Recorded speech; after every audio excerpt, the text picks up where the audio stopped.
All right, let's get you the very latest on something that has been on the boil for at least a year from now. Will Yediyurappa be made to step down as Karnataka Chief Minister? Here's more. He's the Chief Minister of the BJP's lone southern outpost of Karnataka. And now, after weeks of mini rebellions against his leadership, B.S. Yediyurappa landed in the capital to meet his political bosses. Headlined by a meeting with Prime Minister Modi at 7 this evening. So what's cooking? Could the stage be set for a big exit, with Yediyurappa being made to step down? Or could there be more power play afoot? First, let's tell you about his high-profile visit. Yediyurappa has travelled to Delhi with his son, BJP Karnataka Vice President Vijayendra. Shimoga MP Raghavendra was supposed to join him, but backed out at the last minute. While the visiting Chief Minister is understood to have sought an appointment with Home Minister Amit Shah as well, there's no clarity that this will happen. Yediyurappa's visit comes amidst persistent rumbles against his chief ministership and rumours that his replacement is a foregone conclusion. The Yedi camp dismisses all such talk. We wanted them to work towards securing the people against COVID in the second wave, but they failed.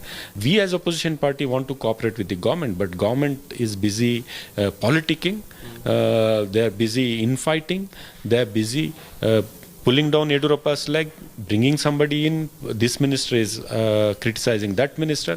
Is there any government or there is a circus? There is no leadership change in Karnataka. Yediyurappa will continue. Yediyurappa is going visiting Delhi to meet the Prime Minister and the Home Minister and the party president and other central minister, especially irrigation minister. So the Kaveri river issue also the major issue.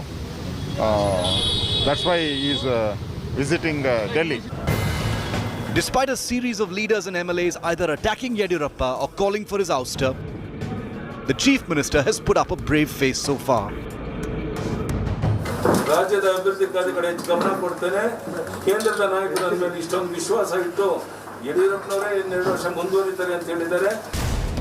But there have been signs that Yediyurappa is taking the rumblings seriously. At the peak of the rumours last month, Yedi Jr. Vijayendra, who has accompanied him to Delhi today, made a show of strength with prominent Lingayat seers. Yediyurappa is also understood to have been hoping that his MP son Raghavendra would be accommodated in Modi's Council of Ministers in the recent cabinet reshuffle. But that did not happen. However, Yediyurappa loyalist and Karnataka MP Shobha Karanlaje made it. If the current upheaval will end in a exit, several facts remain undeniable. The Chief Minister, who is around 80 years old, has been under constant attack from his own party members and colleagues in the government on issues pertaining to COVID management and underperformance, and also allegations about his son interfering in daily governance. The fate of the Karnataka Chief Minister lies ahead. With Nagarjun Dwarkanath in Bengaluru, Bureau Report, India Today.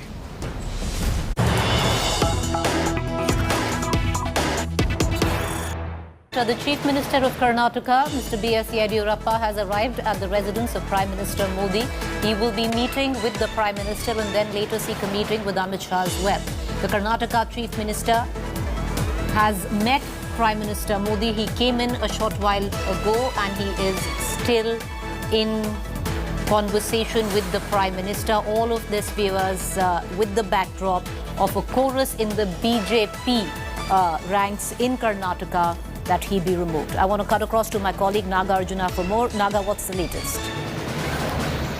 The latest is that the Prime Minister has already started his talk with the Chief Minister. This seems to be a political meeting is what we are told. Even though the Chief Minister on record time and again has said that these are about development works pertaining to state. There is no rumblings within the party and he won't be replaced. Just before he left to Delhi also, the media asked him, is there a talk of change of leadership? He denied any such movement and he said he's going to meet for the irrigation projects and other projects. But what we are picking up from our sources is that Prime Minister has some crucial information to share with the Chief Minister, but we'll have to wait and watch as to what extent. Will he be replaced or will he be told to perform better and pull up his socks? So that's the question, but after the meeting we'll have more information.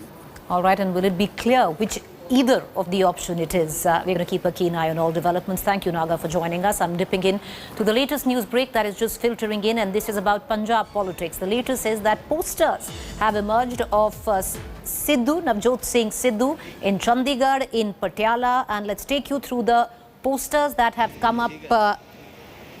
Now, these are pro-Sidhu posters that have been put up in Ludhiana. Posters read, Punjab wants Sidhu this time.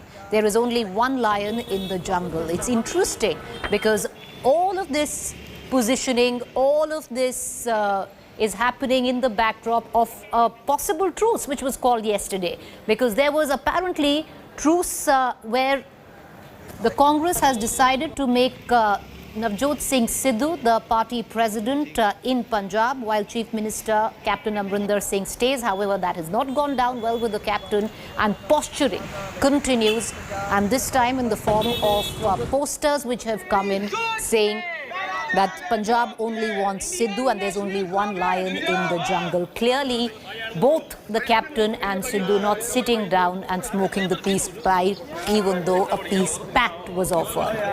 So that is the latest viewers coming in. One would have thought at least there would be temporary truce with the peace formula which was floated by the Congress party, but it doesn't seem that either of the camps have bought it, and the latest is these posters which have come up. Primarily by Sidhu loyalists in Punjab.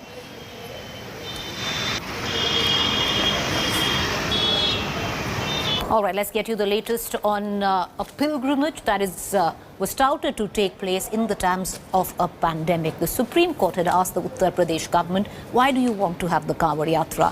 Incidentally, the government in court supported what the Supreme Court had said and opposed the decision of the UP government to hold the Kanwar Yatra. Faith versus COVID-19. Annual pilgrimage of Shiva devotees, the Kanwar Yatra, is a matter of huge public interest amid the possible third COVID wave. The Supreme Court on Friday set a deadline before Yogi government to reconsider its decision on holding Kanwar Yatra. The two-bench judge of Justices RF Nariman and B.R. Gavai said that the matter concerns all and is at the heart of the fundamental right to life. The health of citizenry of India and right to life is paramount. All other sentiments, whether it be religious or otherwise, are subservient to this basic fundamental right. The court will hear the matter on Monday. By Monday, the Uttar Pradesh government has been asked to respond to the Supreme Court on what their decision is regarding the holding of the Yatra, and the Supreme Court is likely to pass detailed orders on the same on Monday. This comes in light of the fact that the Uttarakhand government has already cancelled the Yatra from their end, along with the fact that the third wave of the COVID-19 pandemic is already looming upon us. Centre 2, in its affidavit in Supreme Court, said that Uttar Pradesh must not allow Kanwar Yatra and arrangements should be made to provide Ganga Jal through tankers in the state.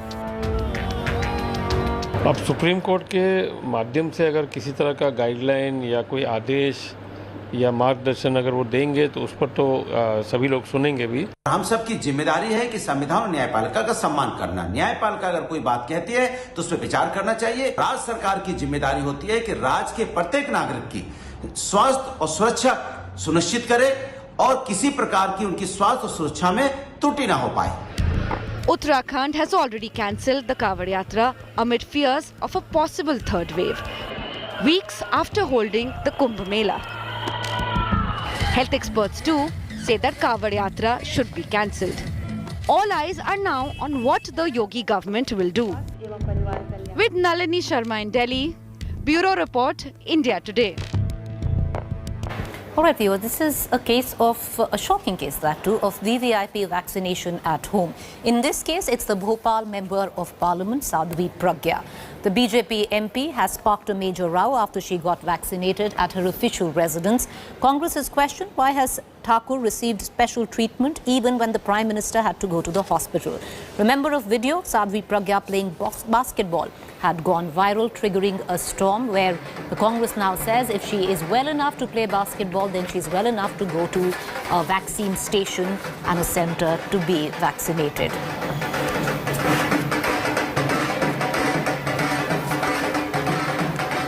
All right, let's cut across to the monsoon mayhem which reigns in the city of Mumbai, Maharashtra. The latest coming in from Mumbai is many parts of the city completely inundated. The heavy rainfall, waterlogging was causing traffic snarls in different parts of the city. Many suburban areas witnessed heavy rainfall. Trains and airline services remained functional though, but some of the bus routes were diverted.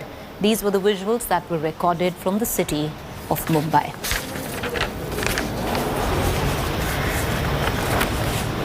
Well, until 8:30 a.m. on Thursday, Mumbai received a total of 1,291.8 mm of rain since June 1st, which is about 48% in excess of the seasonal normal rainfall.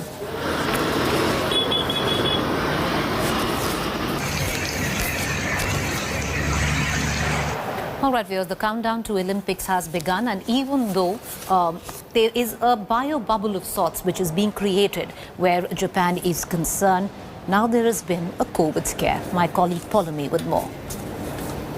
A COVID cluster has been detected in a Japanese hotel in Tokyo where a dozen of the Brazilian Olympic team members are staying, raising concerns of the virus spreading amongst locals, athletes and officials. 7 of the staff members in the hotel in Hamamatsu City in the southwest of Tokyo have tested positive. The development comes days after the IOC president Thomas Bach promised that the Olympics that are scheduled to begin from the 23rd of this month will be a historic event. 31 members of the Brazilian Olympic delegation are in a bubble inside the hotel. While they haven't been infected, there are several question marks over these so-called Olympic bubbles. Medical experts fear that these bubbles might not be completely tight. The movement of staff surfacing the games could in fact be the reason behind the infection spread. The Olympics are set to begin in a week from now, but it has lost complete public support amid concerns over infection risks and a state of emergency being imposed in Tokyo. Though the organizers have promised strict COVID measures, protests are still raging across Tokyo, calling for the cancellation of the games. 私たちは無観客だから東京オリンピックかパラリンピックができるとは全然考えていません。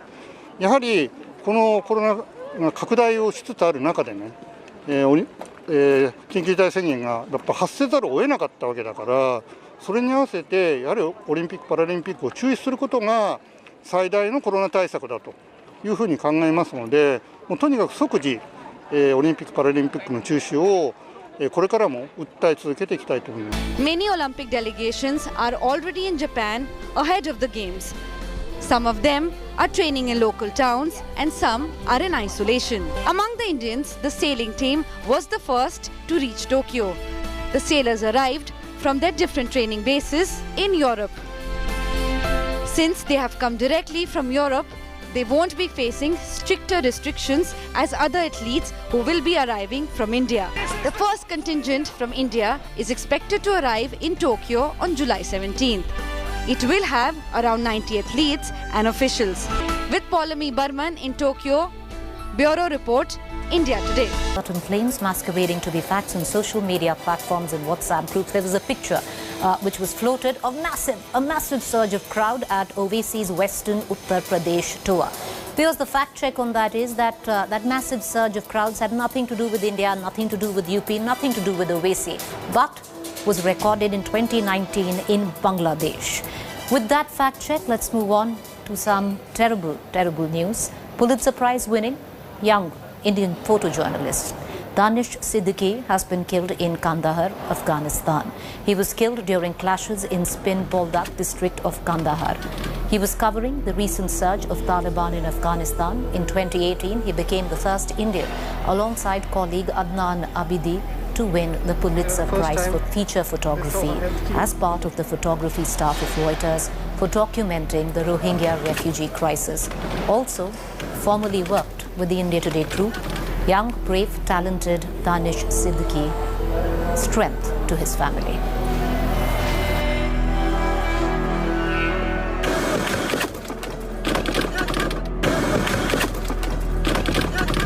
It was the first time they saw a health team. It was the first time they saw